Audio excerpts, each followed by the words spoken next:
Hey, everybody, welcome to the show. Here it is, Monday. We've had a big weekend. Welcome, everybody, to another edition of This Thing Working. Today's episode 99. Tomorrow's a big day. We're going to be celebrating 100, the centennial episode. How you doing, Denise? I am awesome today. Oh, we had a great weekend. It was so much fun. We spent a lot of times. I told James yesterday we were social butterflies. Yeah. We were out and about all weekend. Yeah, we did. We had a big weekend. Friday night, we went to softball game, seen the granddaughter pitch. They come away with a win. First time they beat that team in what did they say, 4 games? Mm-hmm. Yeah. Watched that, and then Saturday morning got up to go watch the grandsons play soccer. Got to see 2 games that morning. Oh, and it was so cold. Yeah. Here in Texas, it was wild. Gone from being really warm to cold overnight. Yeah. It was really shocking. Yeah, I think some people were out there in shorts. Yeah, Yep. but it was fun. And then yesterday we had a birthday party for another grandson. So it was pretty interesting. Yeah, like we you say, got lots of love. Yeah, we've been, like you say, we've been social butterflies this weekend. But before we start the show today, we want to state that these opinions are our own. And if you agree with us, you tell your friends and share the show. Also, stomp that like button and please follow or subscribe wherever you see the name. Is This Thing Working? You help James and I further our reach when you share our show. We thank you very much. Also, hey, I want to remind everybody about our daily live stream. We go live on Rumble at 2 p.m. Central Standard Time, Monday through Friday, every day. So join us in the live chat daily. We have fun in there. On Rumble. On Rumble. And one other thing about our opinions, Denise always says that if you agree with us, tell your friends and share our show. Hey, man, even if you don't agree with us, tell your friends, share our show. If you don't agree with us, join our live chat. Talk to me. Tell me why you don't agree. I'd love to hear your side. That's right. We love your feedback. Yep. You know, we did talk to some people while we were out and about doing our social butterfly thing this weekend. And, it's pretty interesting how people perceive our content versus other people's content. And I thought it was, the feedback was awesome. I love feedback no matter what it is, because that's how we learn. And we like to hear the other side. And really, yeah, and I know the instance that you're talking about. And yeah, at first I was kind of put out. I'm like, oh, wait a minute. But then I thought, no, he's bringing it to me constructive. Let it soak in. Let's see what we can improve. And that's all we're trying to do each and every day, is to improve ourselves, improve our show, bring you more information so that what? You can be informed, be engaged. That's exactly right. Let's get rolling. But you heard about what happened this weekend, right? Everybody heard about it. The House of Representatives have lost their minds this weekend. They showed their true colors. Their true colors, and they voted on what we call, in our circle, the Nazi bill. And a disclaimer for that. This is why we call this the Nazi bill. And the reason that we do is because of the fact that regardless of what you perceive Ukraine to be now or what you perceived it to be 4 years ago, the fact that there was a ton of and still is a big Nazi influence in Ukraine, and all of a sudden here we are showing our undying, unwavering support for this, that's a Nazi bill. You're supporting Nazis. There's no other way to color that. There really isn't, especially when you see the Democrats waving these mini Ukrainian flags all over the House floor on Saturday. Every single one of them. Yeah. Like F you in the face, because the GOP have been struggling for this whole time, this whole 3 years that they have been in power, to stop Ukraine funding. Why fund a war that is losing? Well, why? Why fund especially the Ukrainians? People are getting killed. Exactly. Why fund a war that is really a territorial dispute between Vladimir Putin and Ukraine? Why? I mean, we have no relevant interest in this, do we? They keep saying we do. It's natural resources. It's gotta but be. At this time, or bioweapons. It's something that we don't care about. I can guarantee you it is something that the American people do not care about. Yep. The American people really don't want these wars, No. and our government continues on, and they because they continue hate doing us. this. And here's another angle with the flags, the waving the flag thing.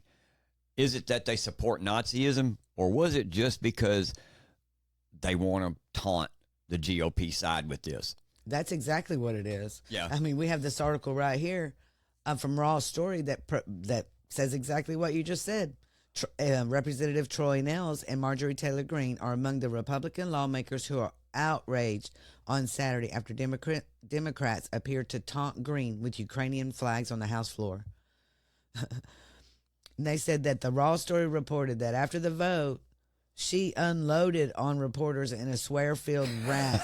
Like she always will, Like man. she always will, because Yeah. they were there to enrage her. They did it to her on purpose. They triggered her. They triggered her and knew that she would. Well, good for her, though. And then on Maria yesterday, she goes on Maria, and Maria's going to taunt her in a way, by dogging her and saying, so are you now going to bring forth a motion to vacate?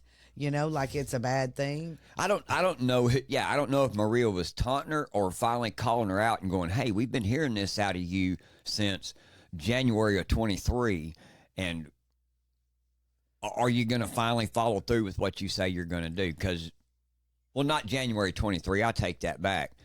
That was everybody else. Yes, that was the other one. That was the other one. We know how that went. That was McCarthy. Yeah. We are so glad it's gone. But on Mike Johnson, she's been screaming this now for a little while. Yes, she really has.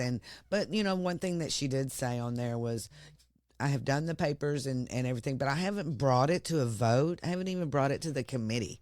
And everyone keeps acting like that's just what I'm going to do tomorrow. Well, it's a process, she said. I can't just, motion to vacate him without someone behind me.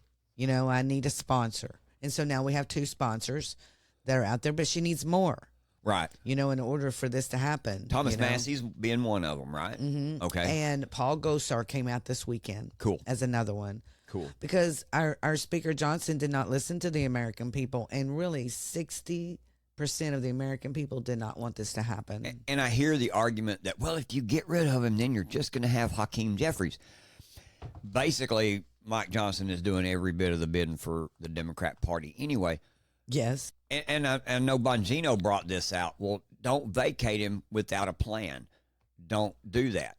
And I get that if you're really looking to be productive and be forward and get things done, I can understand that. But I believe with a lot of this being election year and they're wanting to stall the things that don't meet their best interest on both sides. Yeah. If you vacate him, get him out of there, we sit here without a speaker until election time. Honestly, I'm okay with that. I'm perfectly fine with that. Yeah. That way they can't do nothing until they have a speaker. Yep, exactly. I would rather not have one at this point because obviously, but you know what's going to happen. He's doing more damage than yes, good. He is doing more damage than good. And that goes to what we're going to talk about next is the weaponization of the government. And what would turn our speaker, Johnson, who voted against the Ukraine bill when he wasn't speaker, to force the vote and not even go by the rules of the House, but to force the vote on the Ukraine bill. What would make that happen? Could it buy? I mean, he even said himself that the intel agency showed him some stuff in the skiff. Right. So I just wonder, we're going to go and we're going to talk about what happened this weekend. Also, actually, it was on Friday. Tucker Carlson was on Joe Rogan's show talking about the intel agencies. And we're going to let you hear what Tucker had to say about it. Here you go. Members of Congress are terrified of the intel agencies. I'm not guessing at that. They've told me that, including people on the intel committee, including people who run the intel committee, the people whose job it is to oversee and keep in line these enormous secretive agencies whose budgets we can't even know. They're black budgets. They're the parents. The agencies are the children. They're afraid of the agencies. That's not compatible with democracy. Democracy is a really simple system, even representative democracy like ours. The people rule. They do so through elections. They express their preference through voting. They send their people to the capital city to run the government on their behalf. Whenever you have unelected people who are not accountable to anyone making the biggest decisions, you don't have a democracy. You have something else, another system. I would call it a tyranny or whatever you want to call it. It's not a democracy. So that's like super obvious. It's playing out in front of everyone, and no one cares and no one does anything about it. And I think the reason is because they're threatened. And if you look at the committee chairmen who allow this shit to happen year after year, they're all, and I don't know, people say, oh, they're compromised or being blackmailed or whatever. I don't have evidence of that, but I know them, and they all have things to hide. I know that for a fact. And so it's not a stretch of imagination to imagine that, you know, some committee chairman who's allowing warrantless spying on Americans to continue, or whatever abuse they're allowing, knowing fully or hiding the truth about UAPs, ignoring the UAP Disclosure Act of 2023, like, why are they doing that? It's not impossible to imagine that some guy with a drinking problem or a weird sex life, and that's very common up there, that's why they're doing it. Because they don't want to be exposed. I don't have evidence of that. I don't have proof of that. Right. But that's not a crazy thing to assume that could be happening. And he's exactly correct. And that's what I was sitting here thinking as he's telling us all this. And these are still a lot of the things that we've always assumed, you know, and he assumes the same things. Well, we don't understand why our Congress goes against what the people want. We haven't been able to understand this for years. I mean, we call, we tell them, and still, every single time, something is going on with Pete Sessions, our representative here in East Texas, because he will vote for this crap every single time. John Cornyn, too. But my point with what Tucker is saying, think about this, and you mentioned Mike Johnson coming out of the skiff. Read between the lines. On the surface, what he says sounds ominous and, oh no, the CIA or the intel knows some serious thing about what's going on in Ukraine, and if we don't throw this money at them, their problems are not going to be solved. But read between the lines. What did he say when he come out of that skiff? What I seen in there scared me. Yes. That's what he said. That's what he said. And so if you really pay attention to Johnson, he has a fake smile on his face.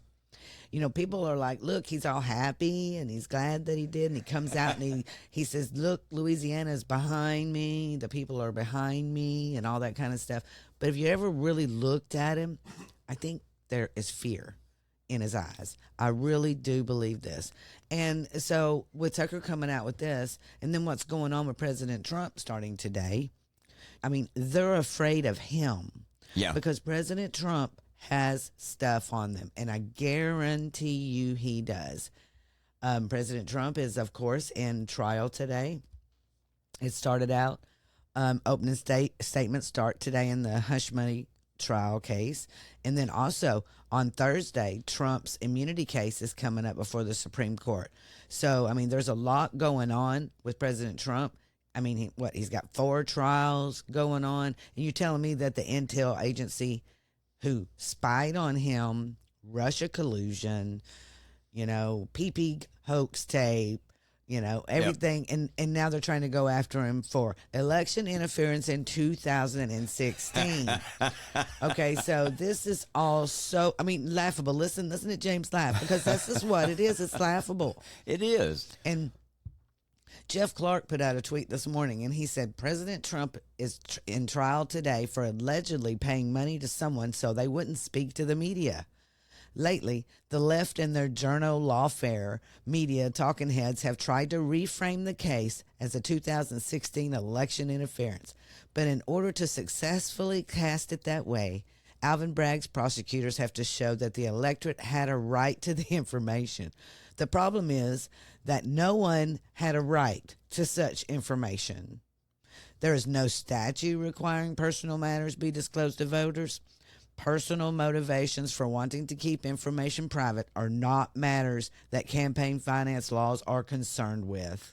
That right there is the whole reason why this case is being brought, to ruin President Trump, keep him off of the campaign trail, because they don't want him back in, because guess what?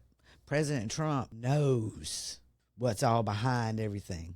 Yes. He knows it. Well, and they don't want him back in office at all. So they're going to do everything in their possible, everything. I mean, the reason why I say they're going to do everything in their power to stop this from happening is, look, there's a secret letter that has came out over the weekend, and the headline in this article about this secret letter says FBI still hasn't arrested hundreds of violent January 6ers. Time is running out. Now listen to the headline. You know, they're still looking for hundreds of January 6ers. And time is running out. And time is running out. And why do you think time is running out? Well, let's look at this article here. And it's by, I believe it's Raw Story once again. And it says, federal law enforcement is running out of time to arrest all those who participated in the January 6th attack on the U.S. Capitol.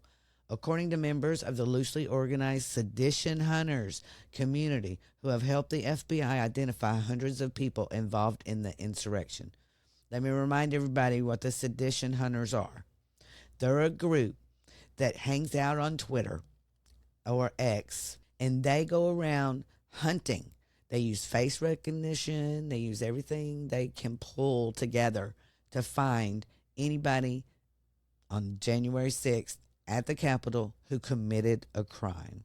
Or who didn't commit a crime, but they identified say them. that. It's who committed a crime. In other words, they look for people, then look for a crime. That's what they're doing. It goes on to say, there's a 50-50 chance that if you went to January 6th and committed a crime, you're not going to get arrested. One sedition hunter who worked directly with the FBI told Raw Story. Raw Story is identifying her by her handle on X, which is at Miss Terry Meat, because of her concern about retaliation and violence from January 6th offenders. She also worries that she could face retaliation from the federal government if Donald Trump becomes president again. Listen to what she just said. She's not concerned about the retaliation against the citizens in a Biden administration, but she's worried about it against her when President Trump comes back in. There you go. The more that these people talk to you and tell you these crazy things, the more that they tell you that they're doing. Time is running out. They know that come November the 5th, the hammer's fixing to start falling on a lot of these people, and a lot of these people are going to either, one, especially if you can root out some of the deep state people, especially if you can do that, and you get them out there and you put the screws to them, all these big-time politicians and CIA and intel agencies that have been running this crap all these years, they're afraid those people are going to start naming names. You know, and they should be afraid. They should. They really should be afraid. I mean, in this sedition hunter here, she goes on to say, these people have already committed political violence once, and for the more violent offenders to remain unarrested and face no accountability is a concern to me because it's an election year. And what's to stop them from committing political violence again this year? The author of the letter said. You combine that with a dramatic increase in threats against elected officials, election workers, judges, and the FBI itself, what that means is these people feel empowered and emboldened to act beyond the law because there's been no consequences for them. Now listen to what she just said. Now, I'm sorry. I don't know how Raw Story really got this letter, but the more I read of it, because she goes on later on to say how much money she's made and how long she's been doing this, and she used to be a substitute teacher at such and such place and all this kind of stuff, you know. But what gets me is this little paragraph right here. She's already telling you what they're going to do. So the FBI leaked this letter so that we can know what they're going to do to us. Well, it's kind of like a backwards way of telling you, hey, we're going to arrest you, elected officials, election workers, judges, if you don't do what we say. Okay. And with that right there, it also shows that not only were they targeting them, they're coming after me and you. If they'll do it to these people, they'll do it to you. Oh, yes. They're coming after us.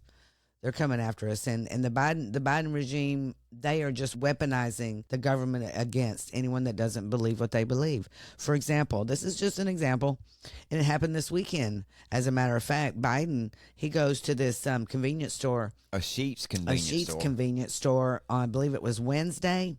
Yeah, for a photo op that went went embarrassingly wrong for him. Yeah, it really did. Let's see here. It says Joe Biden stopped by a Sheetz gas station in Pittsburgh Wednesday afternoon and was greeted by total silence, save for one supporter who met him at the door with a hug.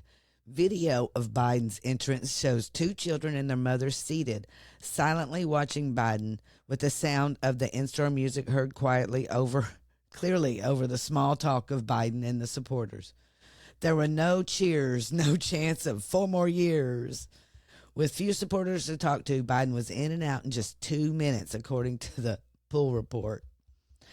Now, I think this is just hilarious. It is hilarious. The very next man. day, the Biden regime sues Sheetz for racial discrimination because the company won't hire felons. Does that sound racist? Yeah, think about this again. Think about it again, because it's not. Because I had to have a background check on me, and I'm just going to say I'm white. I had to have a background check on me when I went to work for the post office. How's this racist? How's this discrimination? You know, I think it's crazy. racist against the minority by thinking that they can't pass a background check.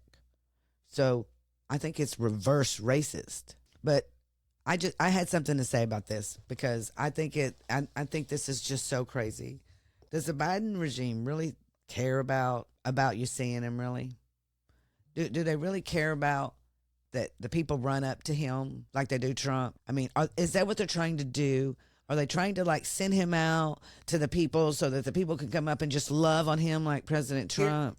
Now, here's the scary thing about this, and I think this is where they come from. These people are so they're so imbued with all this power that they think they have, and the fact that people don't respect them pisses them off to the point that they take retaliation against you, which is the weaponization, which is what we've been talking about all this time. You know, the weaponization is in all the bureaucracies. They shoved this DEI into here. The weaponization is in the DOJ going after school board mothers who speak out against things that are wrong in the school districts. The FBI goes out and targets people that were at the Capitol to participate in a historic moment. Christians. They target Christians. They target Christians who speak out against abortion clinics. All these different things that they continue to do is just more power, more weaponization. And if we don't bring it out, expose it, and everybody speak out against it, man, they're just going to continue on. You know, and another thing, you know, they talk about the mom and a little kid sitting in there and just kind of watching Biden do their thing, you know. But do these people not realize what the number 1 and 2 issue for the American people are right now? Yeah, the economy and the border. And the kid, the economy and the border. Mm-hmm. So let me tell you, they think that the people in America love them so much because their economy is great and the border is open. Now that is arrogance. But the truth is arrogance. Yep. And looking at this entire gas store situation right here, where he walks in, gets completely ignored, everybody kind of goes, there's some crazy old man walking through here. You know what I mean? They don't really pay him no attention at all. They made him look foolish. Yes, they did. And they hate that, and they went after him. And you want to know something else? That's the truth. And if he, by any chance, wins the election in 2024, the American people knows by looking at that video right there that is false. Yeah. That is false news. And if you try it again, it might not go the same way. Yep. I guess if we've really been looking at everything we've talked about today, it's been nothing but weaponization of our government against the people. That continues to grow, and that's a scary thought. We're heading straight into authoritarianism if we don't get these people out of office. None of us are immune to this. We played that part that Tucker was talking about, the intel agencies. I only played you part of it. Here's the remainder of it before we close. And I said to somebody, a very powerful person, the other day in a conversation in my kitchen, an elected official, holds a really senior position, a very famous person. I was going crazy. I was so mad about all this stuff and about the warrantless spying and about the funding for these insane wars. And I said to the guy who serves in one of the legislative bodies, I got so mad my dogs were afraid. They're like, well, why are you yelling? Because I don't yell at home. But I was like, all these people are controlled. They're all, got weird sex lives, and all these things are hiding, and they're being blackmailed by the intel agencies. And he said, and I'm quoting, I know. It was like, okay, so at this point we're just sort of admitting that's real? Like, why do we allow that to continue? Why do we allow it to continue?